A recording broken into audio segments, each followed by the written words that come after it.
Welcome back to my channel. I'm doing this a few days early, but October's around the corner, so today we're talking about my most anticipated movies of the month. Before we begin, let me know in the comments which movies this month you're most looking forward to seeing, and make sure to give this a thumbs up if you enjoy these videos. It helps me out immensely if you do that. Also, if you're new here and you like movies, whether it be blockbusters, hidden gems, or everything in between, please consider hitting that subscribe button so you can stay up to date with reviews of new releases and some classics. Something to keep in mind, this will be in order of release date and will not be ranked by how much I'm anticipating each movie. This is also not a comprehensive list of everything coming out in October. I'm sure there will be a few surprises that slipped under my radar, and there will be a few that I will review that just simply did not make this list. But now, let's jump right into it. Kicking things off is On the Rocks. Rashida Jones is a happily married woman who fears the worst when her husband, played by Marlon Wayans, begins working late. She seeks the advice of her father, played by Bill Murray, and the two take an adventure late at night through the streets of New York to investigate. This is written and directed by Sofia Coppola and sees her reuniting with Bill Murray after the excellent Lost in Translation, and it's produced by A24. Now, am I expecting it to be another Lost in Translation? Of course not. It does seem to have more of this feel-good, find-yourself tone to it that we've seen before based on the trailer, but also based on the trailer, Bill Murray appears to steal the show here, and when he's allowed to just do his thing, it's an absolute blast. So I'm really looking forward to it. It receives a limited theatrical release on the 2nd, but comes to Apple TV Plus on the 23rd. Possessor stars Andrea Riseborough as a corporate agent who uses brain implant technology to cause other people to commit assassinations, though she soon finds herself trapped in the body of one man, and it causes her existence to become threatened. This is written and directed by Brandon Cronenberg, son of one of the greatest horror directors of all time, David Cronenberg, and while I'm not expecting Brandon to be David, if you take one look at the trailer, it seems like he's channeled a lot of his father's energy for this, with a heavy emphasis on bizarre body horror. It played at Sundance back in January and received critical acclaim, and it has a great cast that also includes Christopher Abbott, Jennifer Jason Leigh, and Sean Bean. It's also being distributed by another of my favorite film companies, Neon, so this is high on the list for me. It gets a limited theatrical release on the 2nd. Spontaneous stars Catherine Langford and Charlie Plummer as two students who fall in love in the middle of a pandemic where their fellow classmates begin spontaneously combusting, and they try their best to value their time together where literally each moment may be their last. This is actually a comedy based on the novel of the same name, and it's written and directed by Brian Duffield, who wrote the first Babysitter movie for Netflix, which I absolutely love. And if this is anything even remotely on the same level as that, it'll be an absolute blast. No pun intended.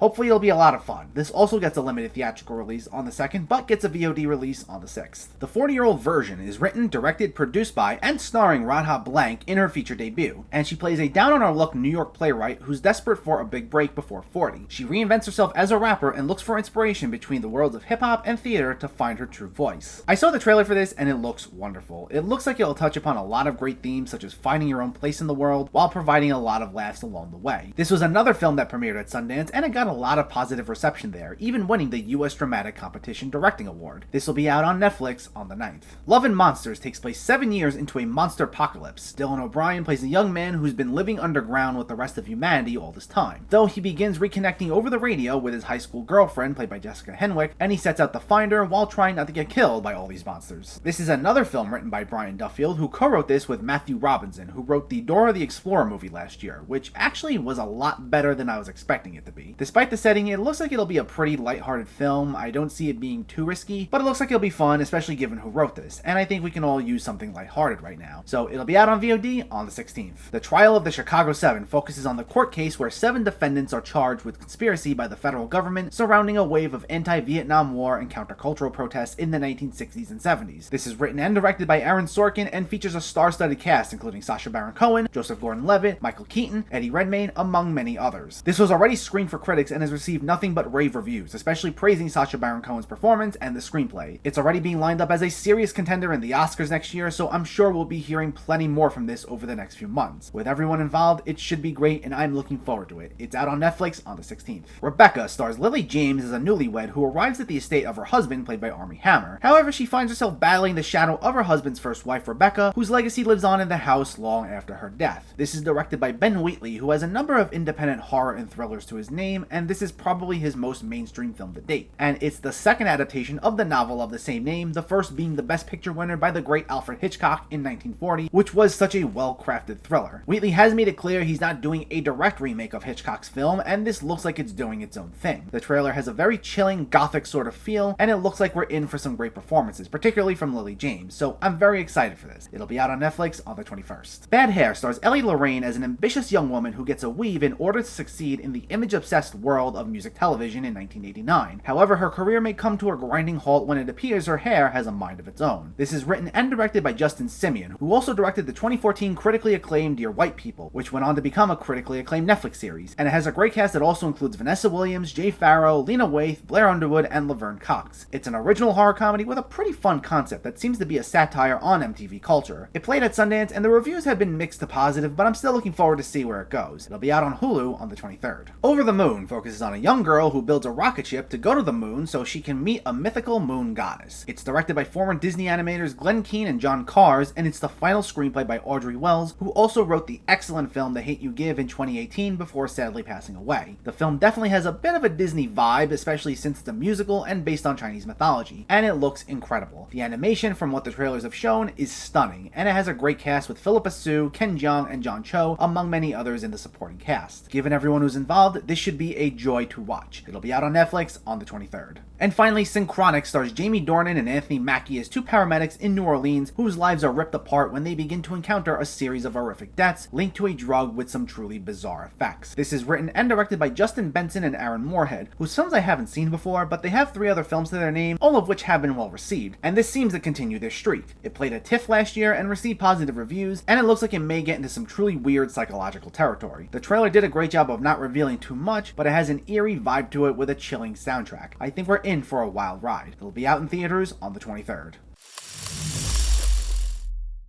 And that's my list. It's actually going to be a pretty jam-packed month, as there are a ton of new releases I didn't get to cover. There's stuff dropping on Shudder, theatrical releases, and Amazon Prime has the Welcome to the Blumhouse movies coming up, which I plan on covering as well. If you've been following my videos, back in the summer I started doing series on older films based on a big new release coming up. I'm not going to do that this month. I may do some one-offs, but with a lot of blockbusters getting pushed back and the fact there's so much coming out this month, I'm already behind on new releases, so once I wrap up my X-Men videos this week, I'll be focusing exclusively on 2020 movies, especially since I want to try squeezing in some horror movies I saw earlier this year that I just didn't get a chance to talk about yet. So stay tuned for all that, and it's going to be a fun month. Let me know though, what movies are you looking forward to in October? Was it anything I listed here? Anything I left off? Let me know in the comments below. If you enjoyed this video, please like it and share it, and for more movie reviews and film discussion, please make sure to hit that subscribe button to stay updated. Thanks for watching everyone. I'll catch you next time.